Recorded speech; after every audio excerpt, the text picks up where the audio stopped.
On va maintenant discuter le point de comprenez les exigences spécifiques de votre application, notamment les fonctionnalités exactes que vous souhaitez implémenter avec le module de diffusion stable. Comprenez les exigences spécifiques de votre application est une étape cruciale pour le développement réussi de votre application Django utilisant un module de diffusion stable. Voici comment vous pourriez approfondir cette étape en détail. Analyse des besoins fonctionnels. Identifiez les principales fonctionnalités que votre application doit offrir. Par exemple, s'il s'agit de générer des images stables à partir de données spécifiques, de les stocker, de les afficher ou d'autres fonctionnalités plus avancées. Identification des données nécessaires. Alors, vous allez répondre à ces questions pour faciliter la construction de votre application. Déterminez les types de données nécessaires pour le modèle de diffusion stable. Quelle information votre application doit-elle recevoir pour générer les images de manière stable? Cela pourrait inclure des paramètres spécifiques, des données d'entrée ou d'autres détails pertinents. Intégration avec d'autres composants. Si votre application doit interagir avec d'autres composants ou services, identifiez ces intégrations. Par exemple, votre application peut-il avoir besoin d'accéder à une base de données externe, à une API tierce ou à d'autres systèmes? La gestion des utilisateurs et de l'authentification. Si votre application implique une interaction à utilisateur, clarifiez les exigences relatives à l'authentification et à l'autorisation. Qui peut accéder à certaines fonctionnalités? Comment gérez-vous les utilisateurs et les droits d'accès? Le scénario d'utilisation ou bien les scénarios d'utilisation. Décrivez les scénarios d'utilisation spécifiques qui représentent des situations typiques d'interaction avec votre application. Par exemple, comment un utilisateur moyen interagit avec votre application pour générer une image stable. Exigence de performance. Exigence de performance. Définissez les exigences de performance telles que le temps de réponse attendu, la capacité à gérer un certain nombre d'utilisateurs simultanés ou d'autres critères de performance pertinents. Les contraintes techniques. Identifiez toutes les contraintes techniques telles que les performances de déploiement spécifiques,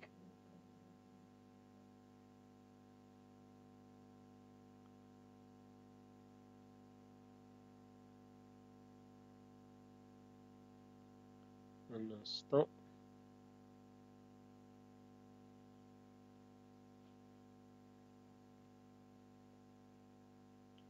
Les contraintes techniques. Identifie toutes les contraintes techniques telles que les performances de déploiement spécifiques, les versions minimales des bibliothèques tierces ou d'autres considérations techniques.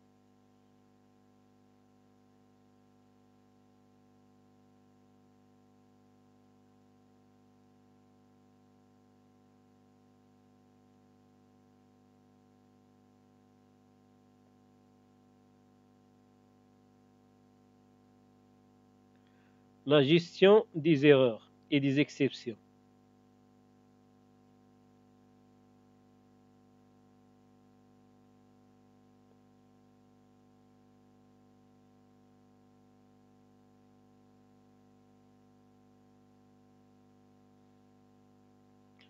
La gestion des erreurs et des exceptions. Prévoyez comment votre application gérera les erreurs et les exceptions. Quel message d'erreur fournirez-vous aux utilisateurs? Comment allez-vous enregistrer et surveiller les erreurs pour la maintenance future? Les exigences de sécurité. Élaborer les exigences de sécurité, en particulier si votre application manipule des données sensibles. Comment allez-vous sécuriser ces données?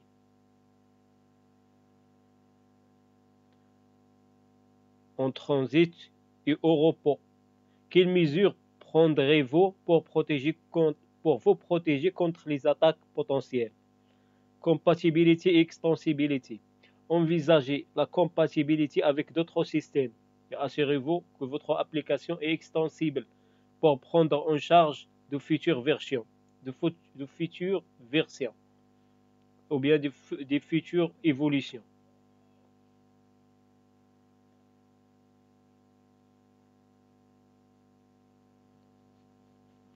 En résumé, ou bien pour conclure, l'analyse approfondie des exigences spécifiques aide à définir la portée de votre projet, à identifier les ressources nécessaires et à garantir que le développement est aligné sur les objectifs de l'application. Cela fournit également une base solide pour la conception, les interfaces, la mise en œuvre et les tests de votre application Django.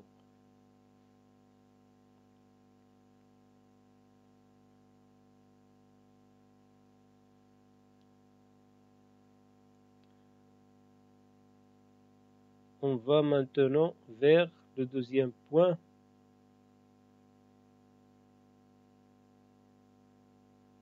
qui est celui d'identifier les bibliothèques ou packages Python nécessaires pour le modèle de diffusion stable. Alors,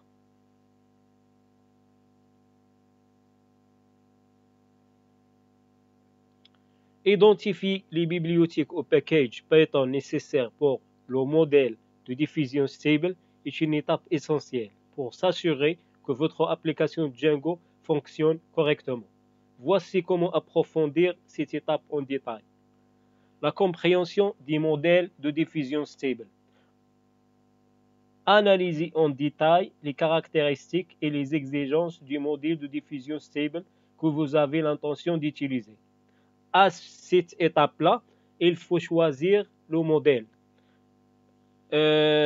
Prenez par exemple le site web Hugging Face, ou bien entrez directement au moteur de recherche et tapez modèle de diffusion stable. Ça va retourner plusieurs modèles de diffusion stable. Vous allez choisir un modèle qui va générer des images à partir de texte. Alors, à cette étape, vous allez vous documenter sur ce modèle.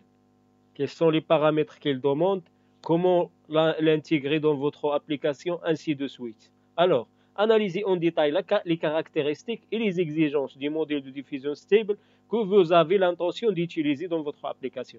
Comprenez comment il fonctionne. Là, ça demande une base solide dans le champ de l'intelligence artificielle.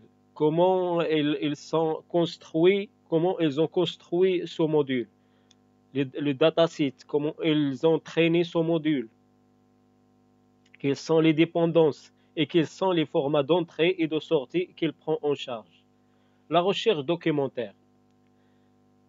Consultez la documentation officielle du modèle de diffusion stable.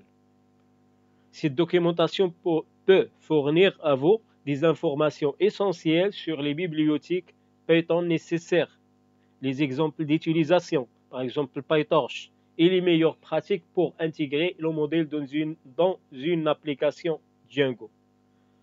Le troisième point, c'est la vérification des prérequis du modèle. Les prérequis du projet et il y a aussi les prérequis du modèle. Quels sont les modules, les informations, les prérequis qui sont nécessaires d'avoir avant de commencer à exploiter le module.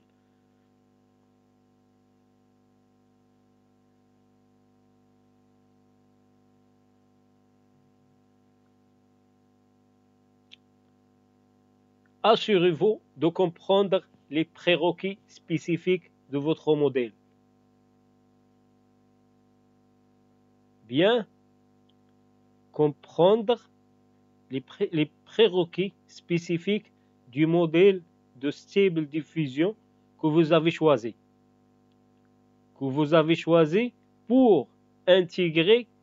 Pour l'intégrer dans votre application. Certains modèles peuvent nécessiter des bibliothèques tierces, des versions spécifiques de Python ou des dépendances système. Utilisation de la commande pip pour l'installation. Pip, c'est Package Manager, comme un Package Manager. Pour gérer les packages, l'installer, les désinstaller et ainsi de suite dans votre environnement. Parce que avant de commencer votre projet Django ou web application Django, il est essentiel de le construire à l'intérieur d'un environnement. Un environnement qui va contenir les packages et les bibliothèques. Pour celui-là, vous allez utiliser l'outil pip pour installer les bibliothèques Python requis. Par exemple, si le modèle de diffusion stable nécessite une bibliothèque appelée exemple, à titre d'exemple, exécutez la commande pip install exemple dans votre environnement virtuel Django. Alors, lorsque vous mettez votre environnement virtuel, les packages qui sont installés, ils n'existent pas dans votre système. Dans votre système, à titre d'exemple, le système d'exploitation Windows. Si vous installez une package X à l'intérieur de votre environnement virtuel, il n'aura pas dans votre système d'exploitation Windows. Il existe spécifiquement à l'intérieur de votre environnement virtuel. C'est une technique pour éviter le conflit entre les versions des packages demandées entre les projets, les différents projets que vous allez construire. Alors, la gestion des versions. Spécifie les versions exactes des bibliothèques Python nécessaires dans un fichier. Le fichier dans lequel on spécifie la version des packages s'appelle requirements.txt. Lorsque vous créez votre projet Django, vous allez immédiatement créer ou bien exécuter la commande pip espace freeze. Cette commande va citer les packages installés. Lorsque vous aurez ces packages, alors vous les transmettre à un fichier que tu vas créer, qui va être nommé requirements.txt. Cela garantit que votre application utilise les mêmes versions lors du déploiement. Lorsque vous déployez votre web application à un serveur, le requirement.txt est le fichier utilisé dans le serveur pour installer les packages. Le serveur et le local, ça c'est la même chose. La seule différence, c'est que le serveur, il va contenir un système d'exploitation Linux. Alors, vous aurez utilisé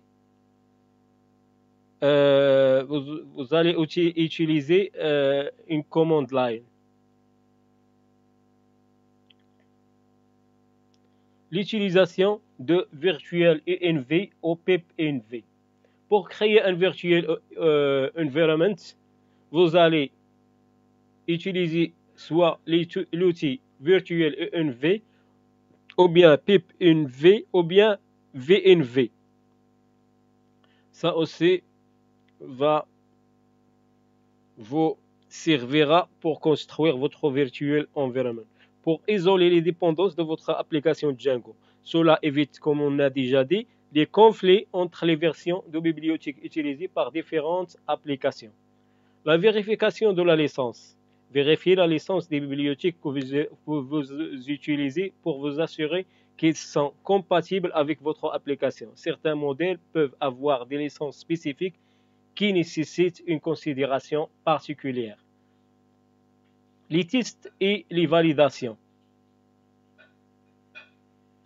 Effectuez des tests approfondis pour vous assurer que les bibliothèques installées fonctionnent correctement avec votre modèle de diffusion stable.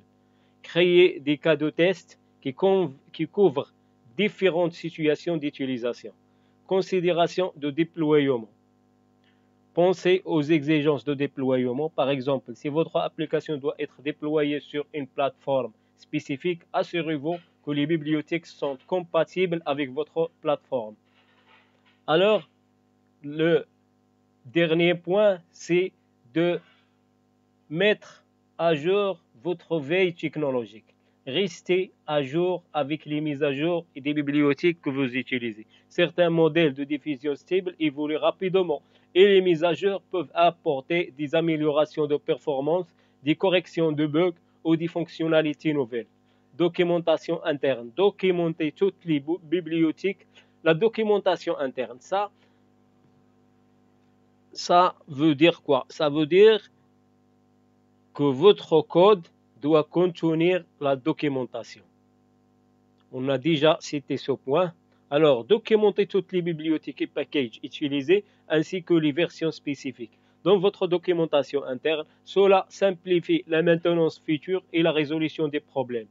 En conclusion, une compréhension approfondie des bibliothèques Python nécessaires pour le modèle de diffusion stable garantit une intégration sans heurts dans votre application Django et permet une gestion efficace des dépendances tout au long du cycle de la vie de votre projet.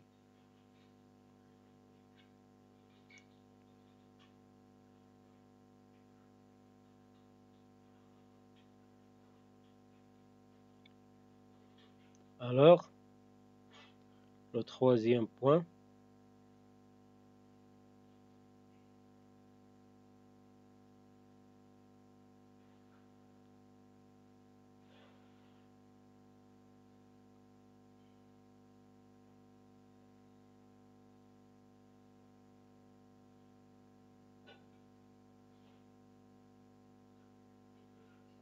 Alors, le troisième point.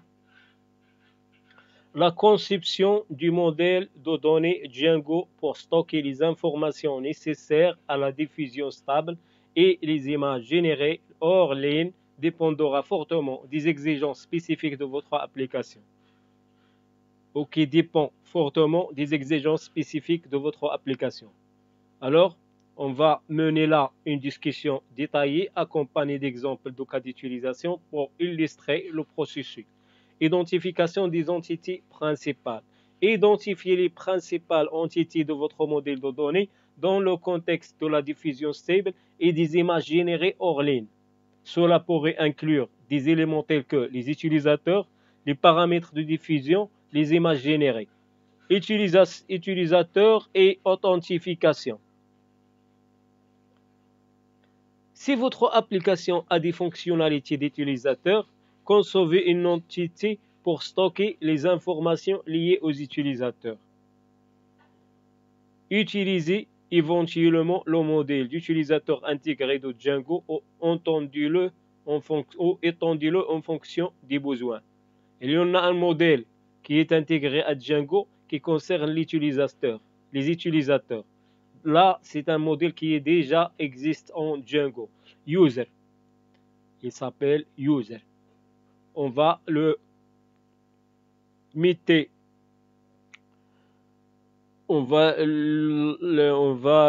en lumière dans les sciences de la pratique. Exemple de cas d'utilisation. Un utilisateur s'inscrit sur la plateforme. S'inscrit, il touche, il sélectionne le bouton de s'inscrire, alors il lui apparaît un formulaire qu'il va compléter et qu'il va remplir avec ses informations pour s'identifier dans le système. Alors, à ce point-là, l'utilisateur X cherche à entrer dans le système. Il donne ses informations pour s'enregistrer. Puis il va loguer dans le système. Alors, si un utilisateur s'inscrit sur la plateforme pour pouvoir personnaliser les paramètres de diffusion stable et sauvegarder les images générées. Alors, lorsque l'utilisateur va s'inscrire, s'enregistrer dans notre système, on va le donner l'accès à notre web application. À ce point-là, il va choisir les paramètres du modèle de Stable Diffusion pour générer une image. Tout ce processus va être enregistré dans la base de données. Il va être sauvegardé. Et pour faire celui-ci, nous devons créer un modèle pour ce utilisateur. Les paramètres de diffusion stable, du modèle de diffusion stable. Créer une entité pour stocker les paramètres spécifiques à la diffusion stable, tels que les réglages de filtrage, de résolution ou d'autres paramètres pertinents. Là aussi, on va prendre un exemple de cas d'utilisation. Un utilisateur définit des paramètres de diffusion stable, tels que la taille de l'image, le type de filtre appliqué à cette image et la durée de diffusion. Les images générées. Concevez une entité pour stocker les informations relatives aux images générées hors ligne, telles que le chemin du fichier, la date de création ou d'autres métadonnées nécessaires. D'autres métadonnées nécessaires à cette image ou bien à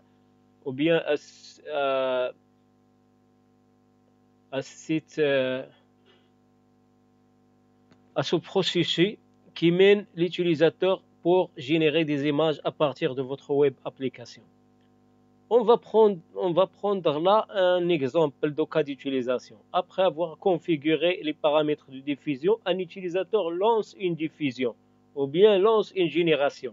L'application là, qu'est-ce qu'il va faire? Elle va générer et stocker cette image hors ligne avec les paramètres spécifiés par l'utilisateur. La relationship, la relation entre utilisateur et image. Alors que chaque utilisateur va avoir un ensemble d'images. Là, lorsqu'on va réaliser la base de données, il faut citer ou bien il faut marquer ce point-là. Chaque utilisateur a une relation avec l'image, avec l'entité image. Un utilisateur va avoir une relation avec l'entité image. Alors, on va citer la relation entre utilisateur et image. Un utilisateur peut créer ou peut avoir une ou plusieurs images. Établissez une relation entre l'utilisateur et les images générées, permettant de suivre les images générées par chaque utilisateur. Si par exemple on a fixé un nombre déterminé pour chaque utilisateur avant que l'utilisateur entre dans le plan le plan payant. Par exemple, il aura un taux de 10 images gratuites avant d'entrer ou avant de l'inviter à s'inscrire dans un plan payant. Alors, on va citer là un exemple de cas d'utilisation. Un utilisateur peut accéder à son historique. Un utilisateur peut accéder à son historique de diffusion stable pour visualiser et télécharger les images générées précédemment. Alors, lorsque l'utilisateur génère des images, il est libre soit de les laisser, soit de les télécharger. Mais toutes les images qu'il a générées, elles vont être sauvegardées dans son historique. L'historique et la journalisation. Ajouter une entité pour l'historique ou la journalisation des actions. Alors, cette historique ou bien cette journalisation, nous devons créer une entité qui va représenter ou bien concrétiser ce concept, cette idée d'historique dans notre application. Là, on voit comment on va lier le théorique à la pratique. Alors, pour permettre à l'utilisateur d'avoir ou bien de consulter son historique ou visualiser son historique des images, on va créer une entité. Alors, la journalisation peut aussi aider pour les tâches de débogage ou de l'analyse ultérieure. Journalisation, ça veut dire de faire des logs ou bien un tracking. Un tracking, c'est un suivi des actions que l'utilisateur a fait à l'intérieur de l'application.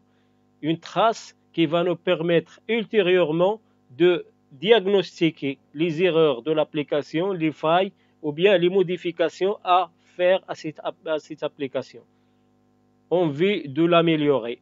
Exemple de cas d'utilisation là, l'application enregistre les détails de chaque diffusion stable, y compris les paramètres utilisés et le résultat obtenu. Le dernier point là, c'est la sécurité et la gestion des autorisations. Pensez à la sécurité et à la gestion des autorisations en définissant les permissions appropriées pour l'accès aux fonctionnalités liées à la diffusion stable et aux images générées.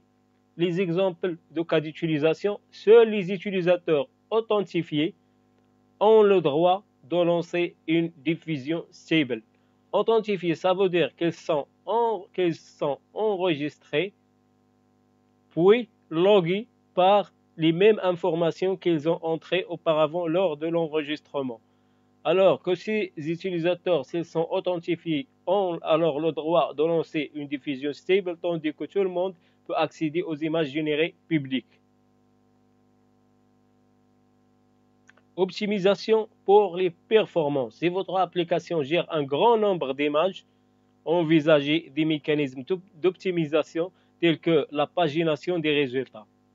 Alors, les résultats qu'on affiche, qui va être consulté par le public, il doit avoir un système de pagination. Alors, ça veut dire qu'il va avoir un système de pagination. Ça veut dire que la collection qu'on va obtenir, elle va à tout moment être assignée à une page.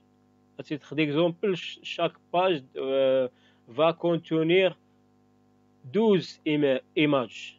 À chaque instant qu'on va un nombre de 12, on va diviser par le nombre 12 pour avoir le nombre de pages. C'est un programme qu'on va développer à l'intérieur de Django. On va le trouver déjà existant, déjà intégré dans Django in package ou quelque chose de cette sorte. Alors, pour optimiser l'application, on va l'ajouter ou bien on va intégrer un système de pagination. L'application affiche les résultats de diffusion stable par page, pour faciliter la navigation de l'utilisateur. Tout simplement. L'évolution pour les futures fonctionnalités, concevez le modèle de données de manière à être extensible pour accueillir de futures fonctionnalités sans nécessité de modifications majeures.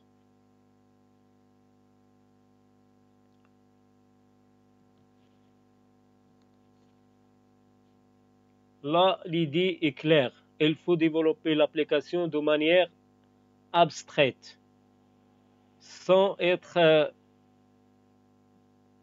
spécifique, pour lui permettre de développer et de scaler, comme on dit, vers une application plus large. Un exemple de cas, vous pourriez envisager d'ajouter des fonctionnalités avancées telles que la possibilité de partager des images générées avec d'autres utilisateurs, par exemple la communication avec d'autres applications. En conclusion, la conception du modèle de données doit refléter de manière précise les besoins spécifiques de votre application pour la diffusion stable et les images générées hors ligne. Il doit également prendre en compte les aspects de sécurité, de performance, d'évolutivité pour garantir une application robuste et extensible. N'oubliez pas de documenter votre modèle de données pour faciliter la compréhension et la maintenance future.